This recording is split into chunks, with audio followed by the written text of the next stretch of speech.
Well, greetings to all my investment clients. My name is Walter Mazars, your wealth manager, CPA tax advisor. Uh, Recording this on Saturday, June 14th, our weekly stock market recap.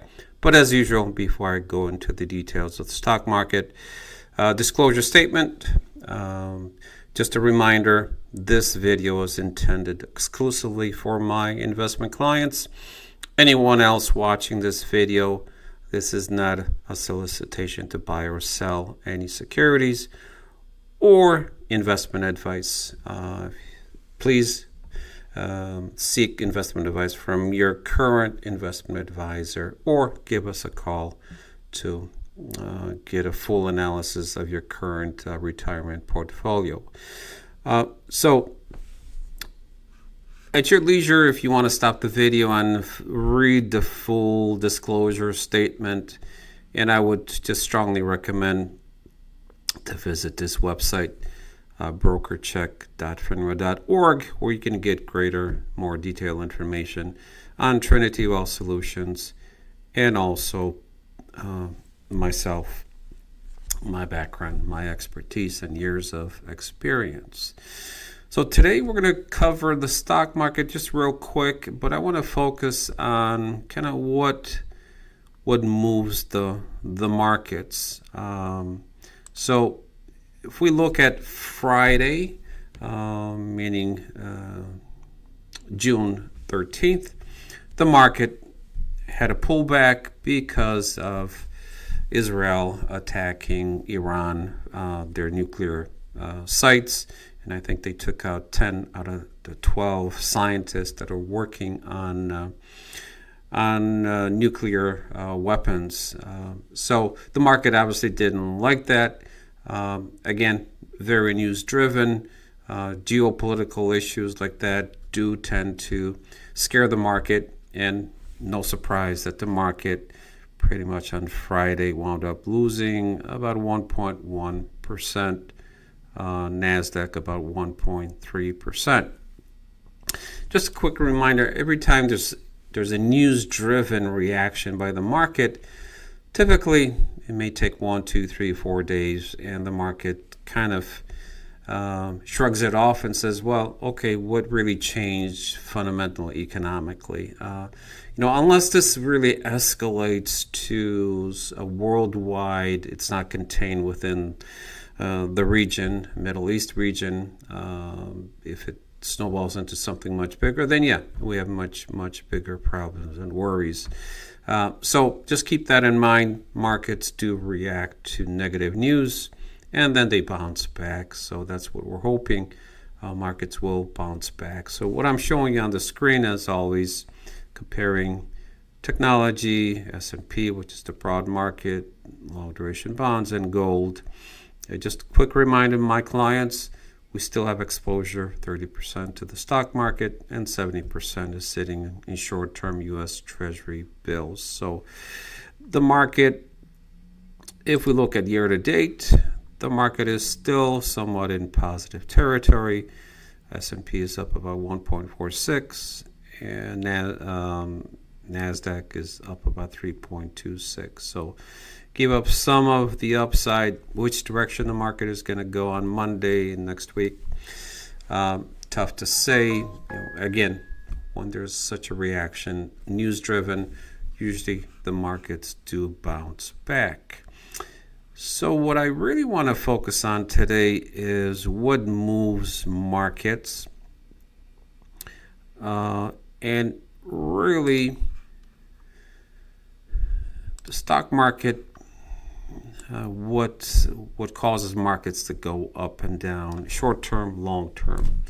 I mean, the big picture, stock markets is influenced by a combination of economic, financial, geopolitical, and psychological factors. Friday was a geopolitical, news-driven, which was negative, and the market didn't like that. That's why it went down. So what are economic indicators? That's interest rates. Which direction are they going? If interest rates are going up, then typically the market doesn't do as well. If interest rates start to come down,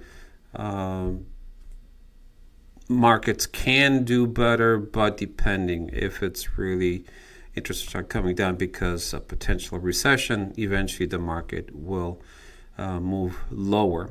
Inflation data, inflation risk, rising inflation can reduce corporate profits and purchasing power. Employment reports, strong job growth is usually a positive sign, but not too strong, may suggest inflation pressures. And GDP growth, gross domestic product. Again, the higher the GDP, the more positive that the economy is healthy. The big driver really is also corporate earnings. Remember, the value of any stock is based on future earnings of any entity that's traded on the stock exchange, whether it's New York Stock Exchange, NASDAQ. What analysts are looking at is looking forward to the next 6 to 12 months. What's the probability or estimating what corporate profits may be. So current earnings report and guidance and outlook. CEOs may come out and says, hey, the future profits or gross profit or revenues may not be as rosy as we reported this quarter. So that can have a negative impact on the individual stock and overall the stock market. Market sentiment and psychology, that's a huge one. Investor confidence, optimism, bullish sentiment. And right now we kind of are in this bullish sentiment that, hey, there was a pullback, but the market came back by the dip. Kind of this psychological FOMO, fear of missing out. And people are getting back into the market thinking, hey, this market is just going to continue to go up and up and up. So news media, which I talked, obviously, good news, market likes it. Bad news, market short term may pull back.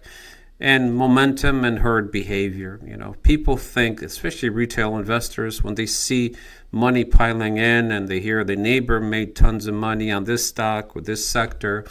One that comes to mind is maybe gold. Bitcoin is another one. And people start to pile in. You have to remember the stock market is an auction and it's a supply demand. So fundamentally, what drives the market, forgetting about the fundamentals of the economy or underlying corporate or balance sheet of any entity, money's flowing into a certain sector like gold or Bitcoin or technology. Naturally, the price is going to go up. It's a pure supply demand. So in other words, people are very interested and they want to buy, let's say, Microsoft or Apple, and there's great demand for that. Guess what? The price is going to go up because there's only so many shares out there that are on the stock market. So that will naturally drive, forgetting the fundamentals, what the outlook for corporate profits is. People are just the herd mentality. And that's kind of where we're at right now. People think, hey, this market is just going to continue to go up and up and up. Global events, as we spoke, geopolitical, as we saw on Friday, Israel attacked the nuclear sites in Iran. That was a negative reaction by the stock market. Government central bank policies, Federal Reserve, what are they thinking about interest rates? And then those are the fundamentals. Then there's technical factors, market liquidity, how many buyers and sellers, which kind of talked about. If there's tons of buyers, prices are going to go up. If there's too many sellers, guess what? Price is going to come down. The other one is algorithmic high-frequency trading. Remember, majority of stocks are traded by computers. And these algorithms have certain keywords that cause automatic selling by these computers. So there's human involvement is becoming less and less. It's more technology driven based on certain algorithms that are in the program that can cause a pretty quick sell-off in the market. And then there's technical analysis, which I'll get into a little bit deeper. So, in a nutshell, ultimately what drives the market is long-term, the fundamentals of the economy, corporate profits, direction of interest rates, and consumer sentiment will drive prices higher. Now, there's two ways to analyze kind of the stocks or sectors or the direction of where the market may be going. There's fundamental analysis versus technical analysis. Which one is better? Really, it's what you believe in. Now, we are using technical analysis. We don't do that in-house. We have outside company that does the research, and we rely on their technical analysis. What's the probability of which direction market may be going? So let's kind of real quick review. Fundamental analysis determines stock's intrinsic value. Is it undervalued, overvalued? And they look at PE ratios, company performance, financial health, economic conditions, long-term, weeks to years, what is that time frame? Value investors, long-term investors, data that's used, earnings reports, earnings per share. That's critical. Revenue and profit margins, balance sheet, cash flow, industry trends, macroeconomic data. So really, fundamental analysis is kind of looking at, call it by sector, it can be by company. Is that sector, is that stock undervalued or overvalued? And really the measuring stick, if you want to call that, is the PE ratio. So price to earnings. That's a critical fundamental analysis that tells you, hey, am I buying something that's overvalued or undervalued? That's all it tells you. It doesn't tell you can buy a very, undervalued kind of by PE ratio company that could still lose, as the stock still could lose a lot of money. Doesn't guarantee that just because it's a value, it's, the PE ratio is very low, doesn't guarantee the probability that you're going to be a successful investor in that particular stock or even sector. So technical analysis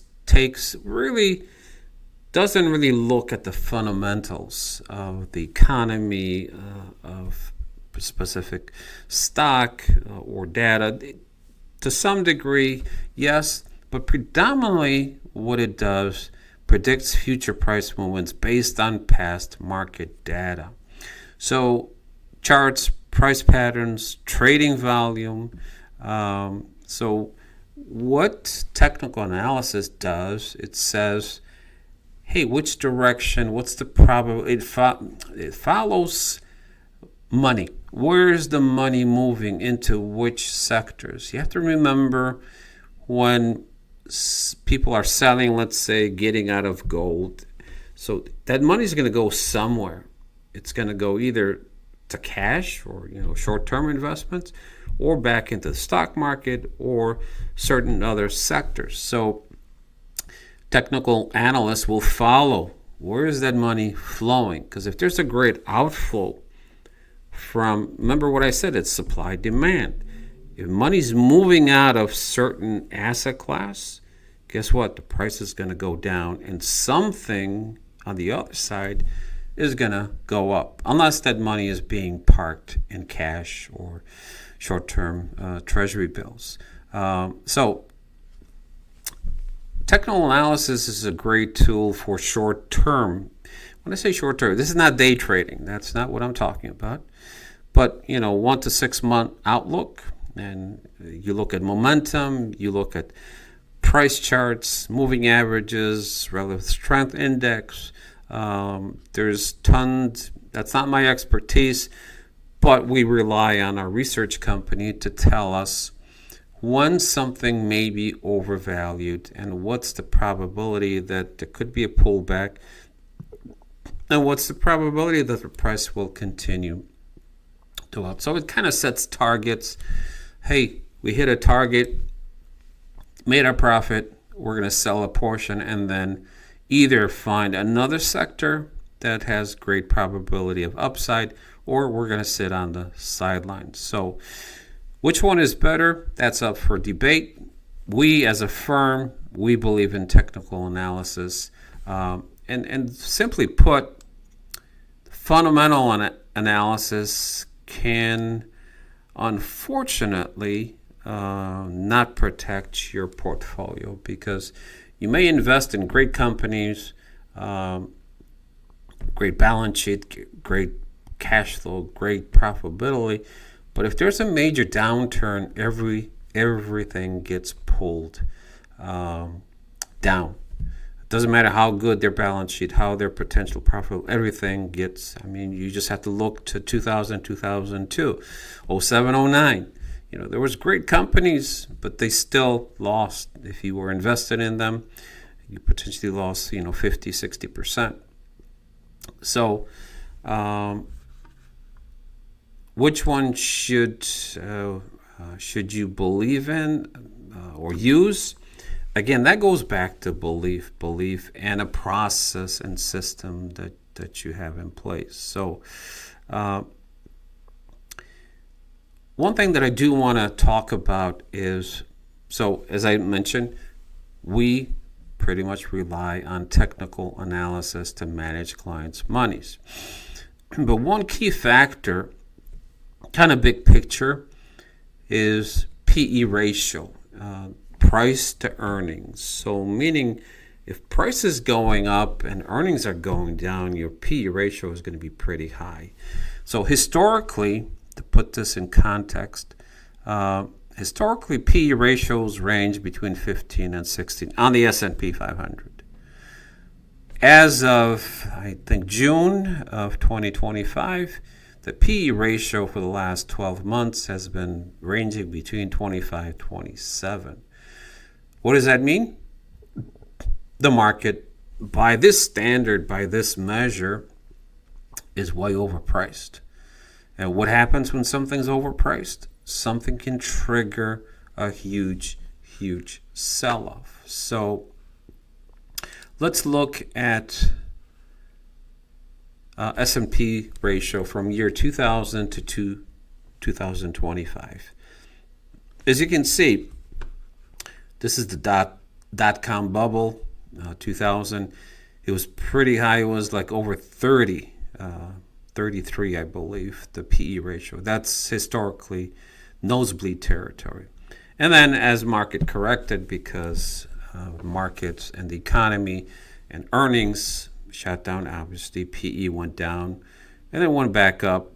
So right here we have COVID. Before COVID, it was again approaching kind of overvalued, and obviously when COVID hit, economy was shut down. Of course, PE ratios, because revenues, price went down, and also earnings went down. And then guess what? Starting 2020, PE ratios are going up and up. Not as high as in 2000, but we're approaching there. We're around 28.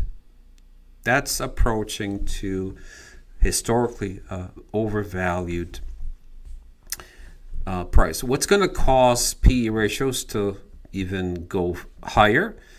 Well, it's very simple. If prices go up of stocks, so the S&P 500, but the earnings go down, your PE ratio is going to go higher and higher.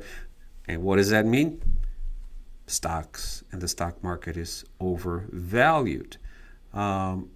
So if we look at kind of the stock market, if I find it, here we go.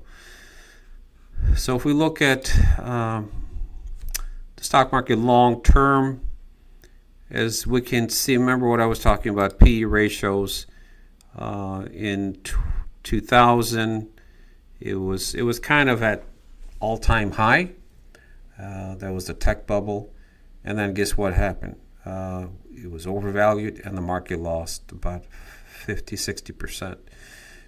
And then market started to go back up, and 07, 09 again. P ratios were getting pretty high, and then so the market was overvalued, and then it corrected. And now we've had this huge run up, and the PE ratios are approaching nosebleed. And again, these are probabilities, no certainties, but the risk of a pullback is getting higher and higher and higher. If we go back to